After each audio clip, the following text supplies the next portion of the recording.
the stage 2, which is the theory, and this is where you're choosing the education plan that will be appropriate for the audience that you want to target and the location, what your agenda is. And you're not writing the curriculum, folks, but you're setting up kind of the structure so that you have the foundation, you have the outline to progress you forward. So that someday, if you were to be in a community health education program and they said, do X, Y, and Z, you've got like a little roadmap to get you started, okay? So the theories, is there, this comes up with one of the questions people ask, is it possible that you'll end up having more than one theory? So let's jump over for a quick second. If my quick second could be quick. Julie's list. Okay.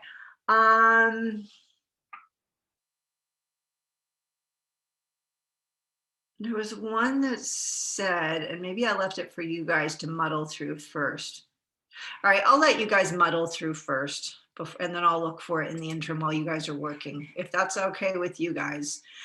So what you have are 10 topics that I had sent out in the announcements. And where is my bar for you guys? I want you guys to take the first 5. 1, 2, 3, 4. There's 5 of you. Did we lose someone, or was there always 5? 6. 1, 2, 3, 4, 5. Oh, whoops. 6.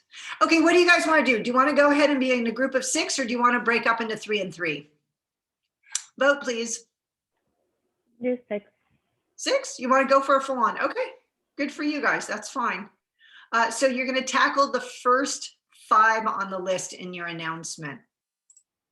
Do you guys need to review the announcement? Y'all have it, right? 1, 2, 3, 4, 5. Okay, and then we'll go through, and same as always, you guys are going to give feedback, and then I'll look for the key things that I want to address if they are not addressed that I think have to be tackled. All right, your rooms are open. It is 1:28. Let's start with, let's target 30 minutes, you guys. If you bust through this, come back sooner, but we'll plan on 30 minutes, okay? Sweet. Yes. Your room, yeah, your room's open. Okay, good. Okay, so let's go through these, and then I will share also, if we have time, some of the ones that I had at a long list also. All right, go for it. So the first one, this was from Jennifer. Based on the health belief model, the perspective of one's health is a strong factor in the success of this theory. So what are ways that can encourage those who don't perceive themselves as having a health concern, but do have one, such as addiction, to participate and take action towards preventing further threat to their health? Okay, so back to, what are the ways that can encourage those who don't perceive themselves as having a health concern? What do you guys think? What can we do, or what can be done? That's kind of in the realm of they don't know what they don't know. How do we get them to realize they don't know something and there's a possibility that life could be different? Yeah, with this question, we were kind of like talking about ways to like educate or further the information to many people. So we started talking about like going door to door, or like reaching out to people who are educated first because they have more of an idea of like health and their health and their being. But we kind of were like, yeah, if someone doesn't want to listen or be educated, then we're kind of in like a place where it's like, okay, what do? We just have to try our best to try to, spread out the information. So one way we said was to go door to door, but we also said how that can also be an issue because, for example, census, some people like, especially with COVID, a lot of people do not prefer people to go to door because of, 6 feet apart, and they're just worried. So we kind of gave some ideas, but I think we were just like, giving out pamphlets or writing on like websites or emails, stuff like that. All right, excellent. So things to take into consideration. I agree with you 100% on the, the world has shifted right now, and it will shift back, you guys. Okay, it will shift back. But for now, there is a lot of drama and fear around human contact. So door to door would not be the most amenable approach. And in addition, you want to take into consideration door to door is very time consuming and not very cost effective. All right. Unless you have things like volunteers who are willing to do this for their public service. However, the idea of pamphlets, yeah, there's the possibility that handouts, mailers can alert people to something they didn't realize existed. All right. So that's a possibility.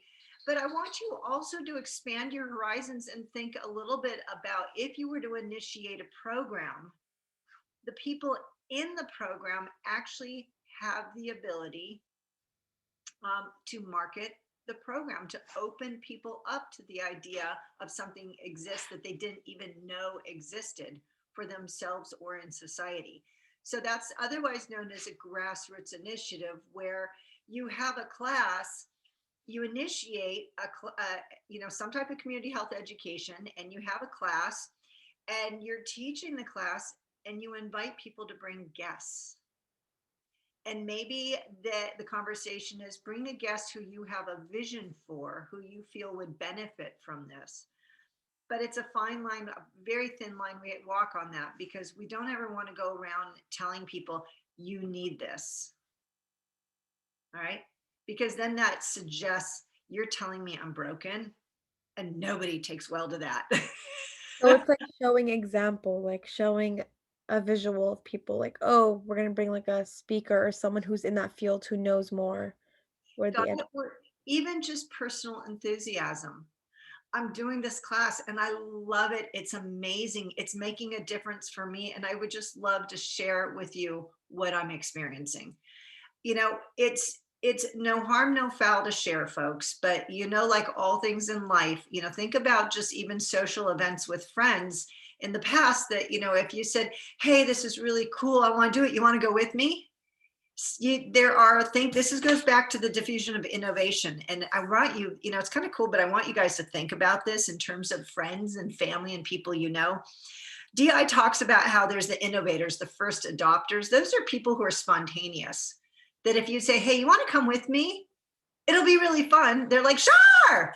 They don't even care what it is. They're up for anything. They're just going to go for it, right? And then when you think about it, you've got the early adopters. They're interested, but they don't want to be the first. Well, in this situation, you're already the first because you're in the program. So now they're comfortable with coming because they know that you haven't been turned into a zombie. Number 3, early majority adopters. They accept what they see other respected folks accept. So if they see a difference, if you're the participant and they see a difference in you, whether it be you're happier, you're more organized, you're more successful, you've lost weight, you are healthier, amidst a plague, whatever that is, then they're the ones who are kind of like, you're the human, I call it the human petri dish, you're the test subject, and they see it and they're like, oh, okay, it's safe. Then there's the late majority adopters, and these are the people who are really skeptical and late to adopt. And you might go through, let's say, a whole education program and had lots of guests and people coming, and maybe they'll eventually catch on because they're starting to see a pattern of people. So this is where actually, and then of course the laggards are the ones who just, maybe they'll show up, maybe they won't. It just doesn't. It's not on their horizon. They don't want it to be on their horizon, and they're happy not accessing more information. This is when we choose to be shut down. And I encourage you to look at yourself and ask yourself, who are you in these different examples? But consider something that we're not always the same in every form. If someone invited me to go, oh my gosh, if someone invited me, honestly, to go knitting, I mean, my daughter loves it and I think that's really great, but I would be like, uh-huh. I think I would be the laggard. But if someone were to say, hey, we're going to go do some archery, I'm like, ooh, cool. Hunger Games. I want to do it.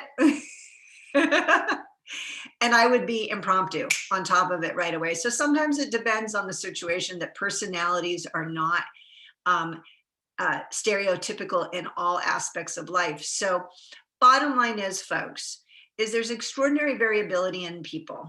And life is also about timing and utilizing the power of your attendees to actually grow a program is one of the most powerful ways that you can actually encourage participation in people who may otherwise not feel that they have a need or a place in that conversation. But once they arrive, they'll either be like, no, thank you, get me out of here, or they will actually have a shift in their listening and they start to see the vision for themselves. Does that make sense? Yes. I Okay, had a question as well. great. Can't that same concept be applied to diffusion of innovation? Because in like my discussion post, I asked like basically how if there's no new information to give them, can't you like how are we meant to present that same information?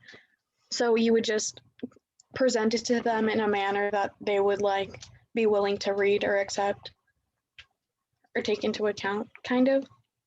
Yeah, I think I might have responded to you directly, Amber, because I'm not seeing your question. Okay. Which, oh, I'm going the wrong way, that's why. Okay. Sorry, I just wanted to look at it, see it, okay.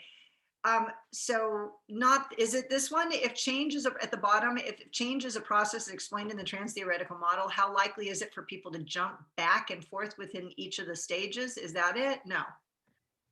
That was one of them, but it was my second question. Okay, I think I might have responded directly on that one, but okay, would you kindly repeat it to me again? The question or the one I just Sure. asked? No, the question that you're asking.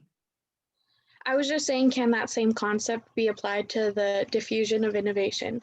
Like the concept of presenting the information in a manner that they would be likely of accepting or like taking interest in. Absolutely, and that's kind of what diffusion of innovation partially banks on, is the different personality types and responses. I mean, DI really has to feed off of the demographic of the population that they're targeting first and foremost.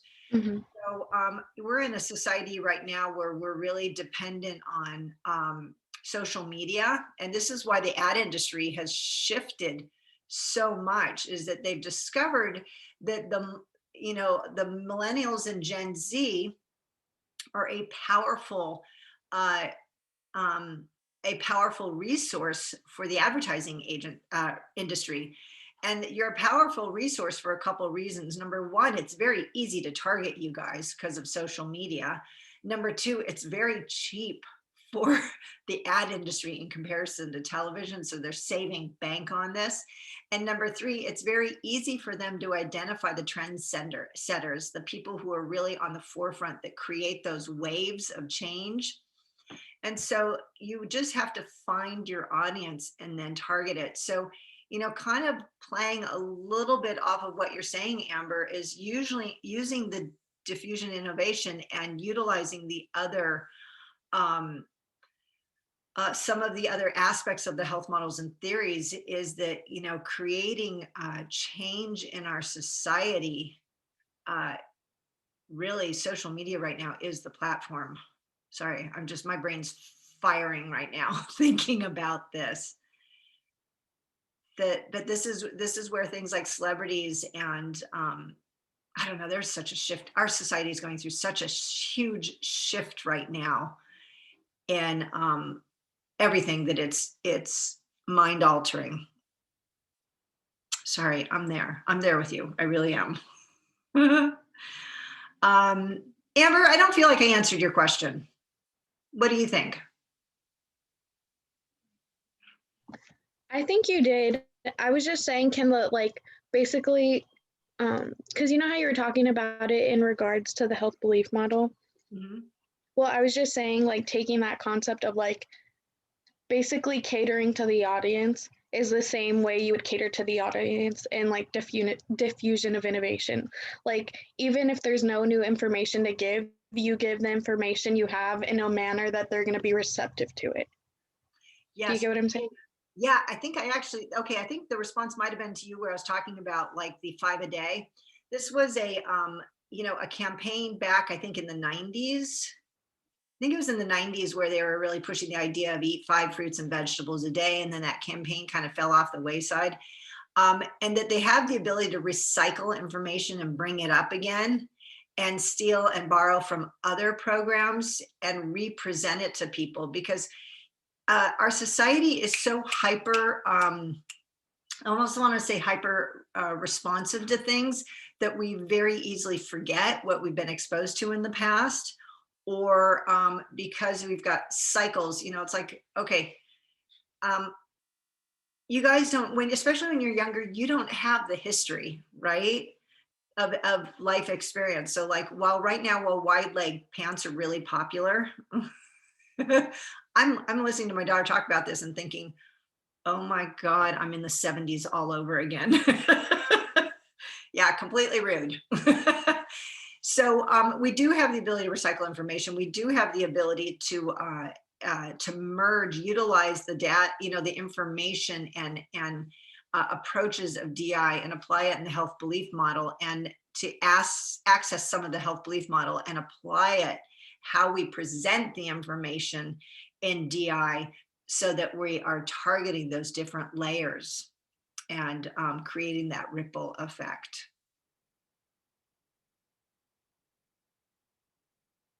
I'm still not sure. I feel like I'm making a little crazy right now. Let's move on.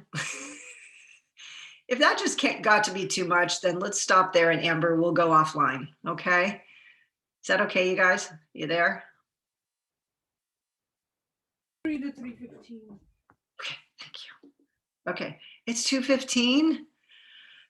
All right, for those who can stay on, can you muddle through these quickly?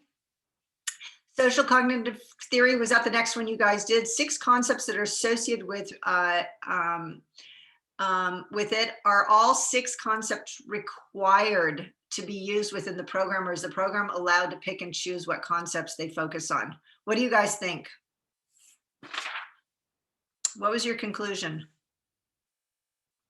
Do you have to use all 6, or can you pick and choose? What do you think?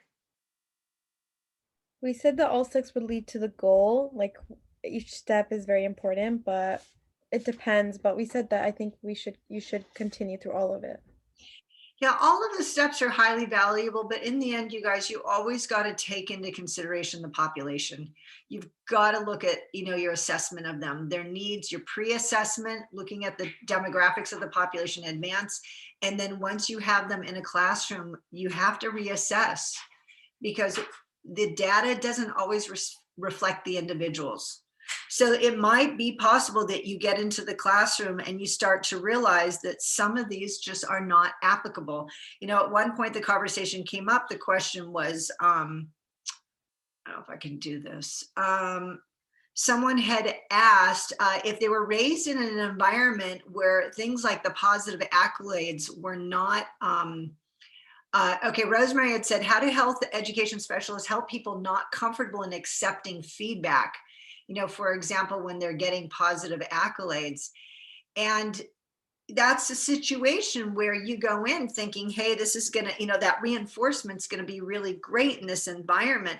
But in actuality, it has the potential to backfire, and you have to shift very quickly if you realize that that creates skepticism in the group, and then you have to put it on the back burner and slowly build up to it again, which is really by, number one, creating a foundation of trust between you and the participants. And then number 2, for the participants to trust each other in the classroom before that can really come to fruition. So as much as, you know, you got to take into consideration with all of these is that they all add incredible value to the education component, but you've got to pick and choose and determine as you work through a live case scenario classroom, whether or not it's going to be appropriate at the time. So basically over prepare. All right. DI also talks about incorporating established criteria, consists of relative advantage, compatibility, complexity, etc. Does each individual criteria need to be taken into account, or is it based off the stronger ones? Same conversation, folks. All of it has value, but you do have to adjust as you go along to determine what will be appropriate. And that, unfortunately, that's why you have to learn everything, because then once you get to the scenario, your experience will teach you what works and doesn't work. See, theory is lovely, and you're learning theory at this point, but when the proof of the pudding will really be the variables, which are the people and the environment you're in, to determine what works.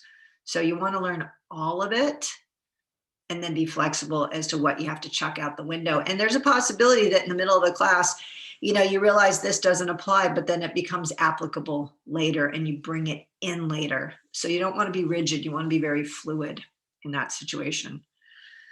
And stop me, okay, if it's not working for you. When using the trans-theoretical model, will programs have to account for all 5 stages?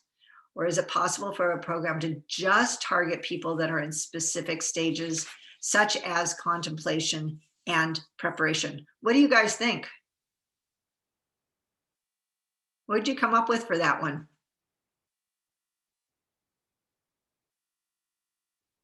Amber, Veronica? I mean, Eileen, sorry, that's A. Eileen, Veronica, are you guys still there? Yeah. Sorry, I was just processing the question. Okay. So when using the trans-theoretical model, will programs have to account for all 5 stages? So that's the pre-contemplation, contemplation, preparation, action, and maintenance. We have to account for all 5 stages. Is it possible that a program will target only specific parts of those stages? What do you think? I think that it'd be most effective if we went through all 5, or at least like addressed all 5 stages, because I'm sure when the program begins, people are at different parts. And so there should be like some accommodation for that. Excellent. Yes. Eileen, you hit it on the nose, which is people are coming from different places in their lives, different skills, different needs. And you really can't, you can take a group in a classroom and say, okay, who all here is a newbie to community health education? And the whole class can say they're all newbies, but then as you peel the layers back, you can start to learn that some people actually have experience and are more advanced than other people. Part of that is the herd mentality. We tend to not want to stand out, to stick out from the group. So we go with the herd. Some of us play a little more conservative approach that we wait and see before we reveal information. So you always are going to have variations. I mean, it's just, you're always going to have them. The only time you don't have a variation is probably a newborn infant. And even then, I don't know what it is, but they have varying skills from the moment they're born. So go figure. What you want to do in some situations, though, is in an education, you want to chunk it into different sections so that you're not trying to bite off too much at once. And when you chunk it, you have that ability to actually go through these different stages quicker. So if the majority of the class is already, they're beyond the reciprocal determinism and the behavioral capability. Sorry, I'm on trans theory. If they're already in the past the pre-contemplation and contemplation and preparation, and they're ready for action, then you review them, you jump over them, and you dive into the action planning. So that's again where it has to be a fluid environment where you have to adjust to the situation. And same goes within the classroom, that if, like any classroom, academic or not, you might have people who are, a small minority group in the classroom who is not as, does not have as much exposure to the knowledge. And then that's a situation where sometimes you just have to kind of pull them aside and give them a little primer to help them get up to speed. And that does happen in a health education forum. I mean, I've had people where we've been in a topic and they just look at me like, what? And then I'll just pull them aside afterwards and I'll retrace some steps, figure out where things went sideways for them, and work them through basic fundamental information to help them get caught up with the class. And then the last one for the trans-theoretical model, I think I'm on the last one, right? Why doesn't a person want to change come before their barriers of changing? Okay. It's an interesting question. So why is preparation coming after contemplation? What do you guys think? Why does preparation come after contemplation? Veronica, I'd love to hear from you.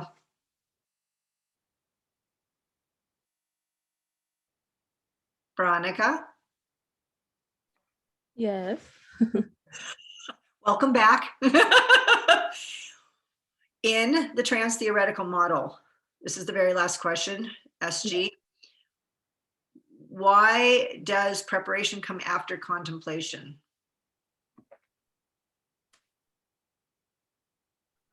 Isn't preparation like a form of like analyzing? Preparation is they know they want to move forward, but they don't know how to start.